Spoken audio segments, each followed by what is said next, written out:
To my channel Megha দুনিয়া। তো তোমরা সবাই কেমন আছো? আশা করি ভালো আছো, সুস্থ আছো। আমরাও ভালো আছি। জয় শিবশম্ভু। তো পার্ট টুর ভিডিওটাতে তোমাদের দেখালাম আমরা ফুলমালা দিয়ে শিবকে পুজো করে নিলাম। পুজো টুজো করে এরপরে বাইরে বেরিয়ে যাচ্ছি। আর পুরনো মন্দিরটাতে অনেকগুলো শিবলিঙ্গ ছিল, তো সবগুলোতে আর যাওয়া হয়নি, কিছু কিছুতে গেছিলাম। তো এরপর বাইরের দিকে বেরিয়ে যাচ্ছি। আর এখানে দেখো পুরো মুখ তেল তেল হয়ে গেছিলো, মানে রোদ্দুর ছিল না যদিও, মানে একটা গরম ভাব ছিল আর মেঘলা করেছিল প্রচণ্ড এখানে। তো তার জন্য মুখটা না কী বলবো, ঘেমে গেছিলো। তো যাই হোক, আমি ভাবছিলাম যে একটু ফেস ওয়াশ আনলে ভালো হতো, তো ফেস ওয়াশটা নেওয়া হয়নি, ভুলে গেছিলাম। আর আমরা এখানে চলে এসেছি একটু ফটো তুলবো বলে। ওই যে দেখতে পাচ্ছ সোমনাথের জ্যোতির্লিঙ্গ যে মন্দিরটা, যেখানে মোবাইল অ্যালাও করেনি, তো যেহেতু ব্যাকগ্রাউন্ডে মন্দিরটা আসছিল, সবাই ফটো তুলছিল, তো আমরাও ফটো তুলে নিলাম, যেহেতু ব্যাকগ্রাউন্ডে আছে মন্দিরটা, এর জন্য। আর ওখানে মানে ফটো তোলার জন্য ছিল, আমাদের ফটো তোলাই আছে, এর জন্য এবারে আমরা আর ফটো তুলিনি।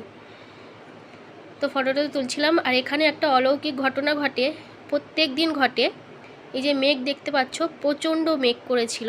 এখানে একটা অলৌকিক ঘটনা হলো, এখানে মানে প্রত্যেক দিন বৃষ্টি হয় 12 মাস। আর আমি হাতটা বাড়িয়ে দেখছিলাম, বৃষ্টি পড়ছিল। খুব জোরে বৃষ্টি না হলেও বৃষ্টি কিন্তু হবেই, এটা মাস্ট। মানে সোমনাথ মন্দির এরিয়াটা, পুরো এরিয়াটা রোজ বৃষ্টি হয়।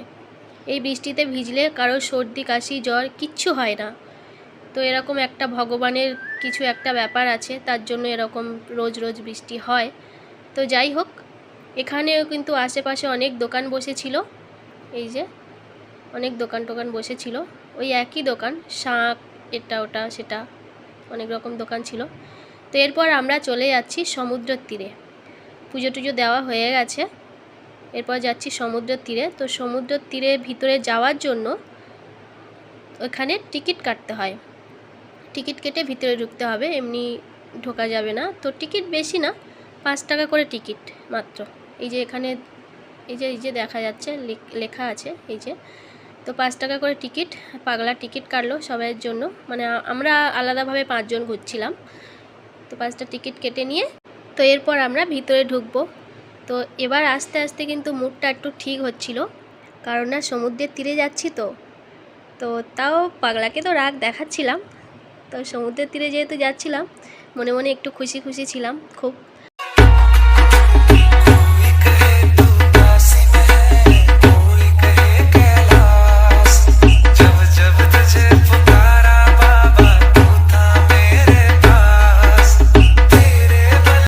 খিদে কিন্তু প্রচণ্ড পেয়েছিল আমার, কারণ না আগের দিন বলেছি সোমবার আমার উপোস ছিল, উপোসে কিছু খাইনি। তো তেমন আমি শুধু একটু গুঁড়ো দুধ খেয়েছিলাম আগের দিন রাতে।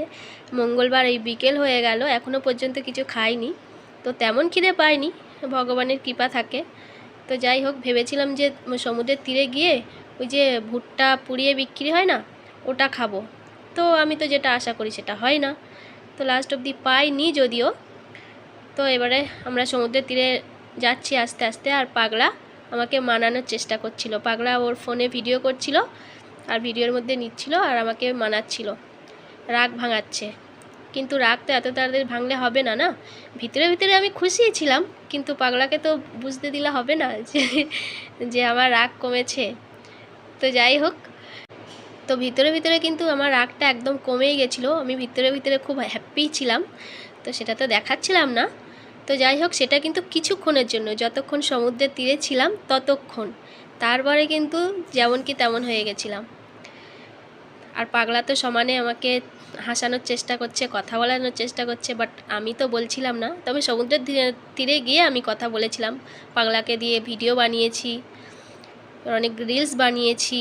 সমুদ্রের তীরে যাচ্ছি আর রিলস বানাবো না, এটা হয়? আর পাগলাই তো আমার ক্যামেরাটা ধরে দেবে, না হলে আমি রিলস বানাবো কী করে? তো সমুদ্রের ধারে গিয়ে সমুদ্রের ঢেউ আর সমুদ্রের ঢেউয়ের আওয়াজটা শুনে মনটা এত খুশি হয়ে গেছিলো, এত আনন্দ হচ্ছিল, মানে সমুদ্রেতে নেমে গেছিলাম। এক্সট্রা কোনো ড্রেসও নিয়ে যাইনি, কে জানে সমুদ্রে নামবো, ওরকম কোনো মানে ঠিক করিনি যে সমুদ্রে নামবো বা কিছু। আগের বারে এসেছিলাম, সমুদ্রে নামিনি, তো এবারেও সমুদ্রে নামবো বলে ঠিক করিনি, এর জন্য আলাদা কোনো ড্রেস আনিনি। তো সমুদ্রেতে নেমে তো পুরো ভিজে টিজে একাকার হয়ে গেছিলাম। যখন নেমেছিলাম অত কে ভেবেছে যে জামা ভিজে যাবে কি ভিজবে না, আগে তো সমুদ্রে নামি আনন্দ করি তারপরে দেখা যাবে। তো এই ভেবে সমুদ্রেতে নেমে গেছিলাম আর পুরো ভিজে একাকার হয়ে গেছিলাম। পাগলাও সেম, পাগলাও প্রথমে নামছিল না, কিন্তু আমার দেখে ও নেমে গেল। মানে এখানে এসেই মনটা পুরো একদম কি বলবো, কিছু মানে ভাষা নেই। মানে সমুদ্রটা দেখেই মানে ভুলে গেছিলাম আমার ঘরবাড়ি আছে, আমি মানুষ বা কিছু, সব ভুলে গেছিলাম, নিজেকেই ভুলে গেছিলাম। পুরো সমুদ্রের সাথে তলিয়ে গেছিলাম আমি, এতটাই আনন্দ হচ্ছিল। এর জন্য মানে জামা টামার ভিজে যাবে কি হবে কিছুই ভাবিনি। আর এখানে উট ছিল, ঘোড়া ছিল, উটের পিঠে উঠে তোমাকে এক পাক না 2 পাক ঘোরাবে 100 টাকা। উট ঘোড়া সেম। তো আমরা উঠিনি, আমি তো কতক্ষণে সমুদ্রে যাব সেটাই ভাবছিলাম। তো চলো দেখতে দেখতে একদম তীরেই এসে গেছি, আর বেশি কিছু বলবো না।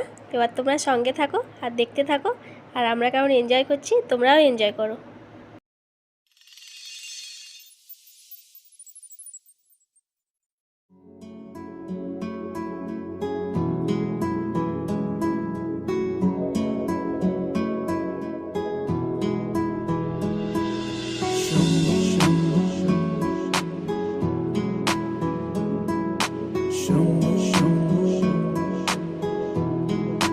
हरे हरे शंभु शंभु शंभु महादेवा शंभु शंभु शंभु महादेव।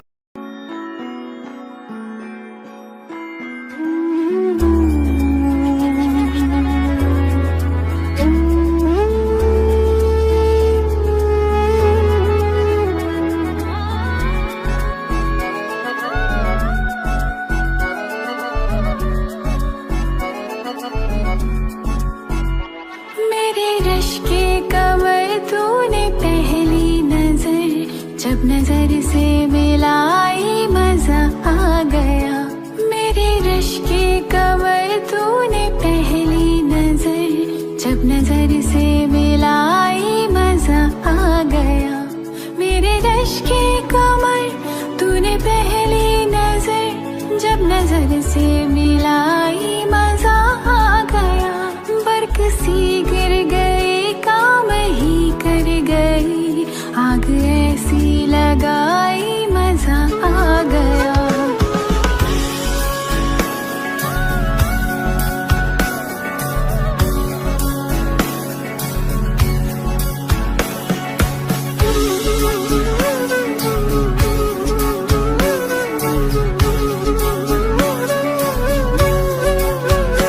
रेत ही रेत थी मेरे दिल में भरी, प्यास ही प्यास थी जिंदगी ये मेरी।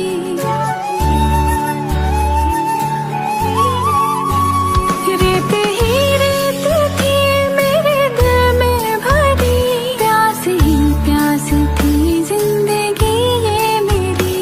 आज सहराओं में इश्क की गाँव में बारिशें गिर के आई मजा आ गया। मेरे रश के कमर तूने पहली नजर, जब नजर से मिलाई मजा आ गया। मेरे रश के कमर तूने पहली नजर, जब नजर से मिलाई मजा आ गया।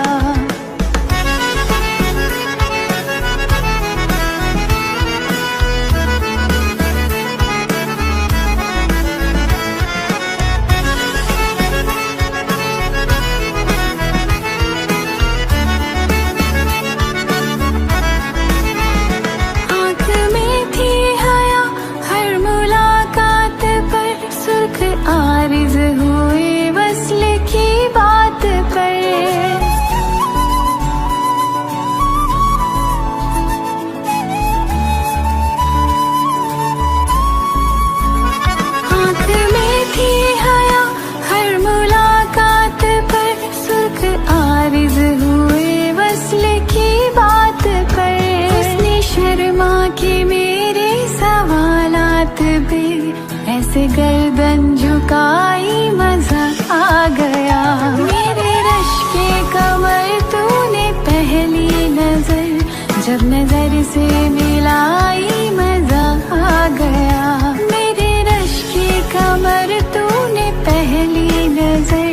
जब नजर से मिलाई मजा आ गया।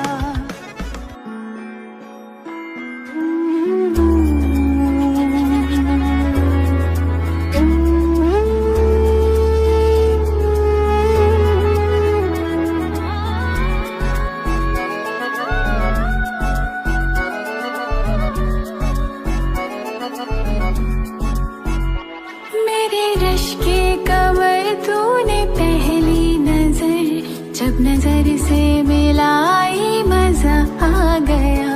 मेरे रश के कमर तूने पहली नजर, जब नजर से मिलाई मजा आ गया।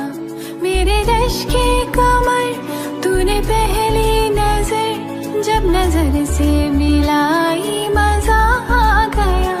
बरक सी गिर गई काम ही कर गई, आग ऐसी लगाई मजा आ गया।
ফিরে যাচ্ছে। পাগলার অবস্থা দেখো, পুরো জুতো ফুতো পুরো ভিজে একাকার হয়ে গেছে। পাগলা আমারও সেম, পুরো পায়ে পুরো বালি ভর্তি, পুরো জামাও ভিজে গেছে। একদিনের ট্যুর যেহেতু একটা করেই জামা নিয়ে এসেছিলাম, পুরো ভিজে গেছে। ফিরে যাচ্ছি।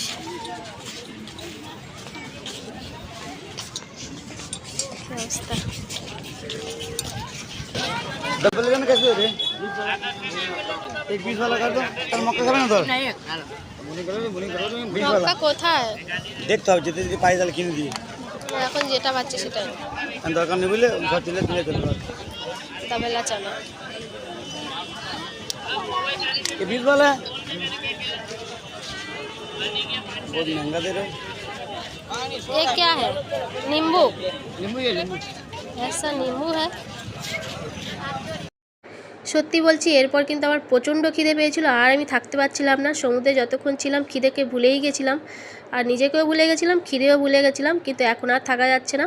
পাগলাকে বললাম আমার প্রচণ্ড খিদে পেয়েছে, আর ওই ভুট্টা খাওয়ার ইচ্ছা ছিল, কিন্তু ভুট্টাটা পেলাম না। পোড়া ভুট্টাটা অন্য সাইডে হয়তো ছিল, কিন্তু আমরা যেখানে ছিলাম ওখানে ভুট্টাটা পেলাম না। তো দাবেলা চানাটাই খাচ্ছি, কারণ এটা একটু ঝাল ঝাল চটপটি টাইপের হবে, তো এর জন্য এটাই খাচ্ছি। তো খেতে কেমন হয়েছে ওটা নেক্সট ভিডিওতে বলবো, এটা অনেকটা বড় হয়ে যাবে।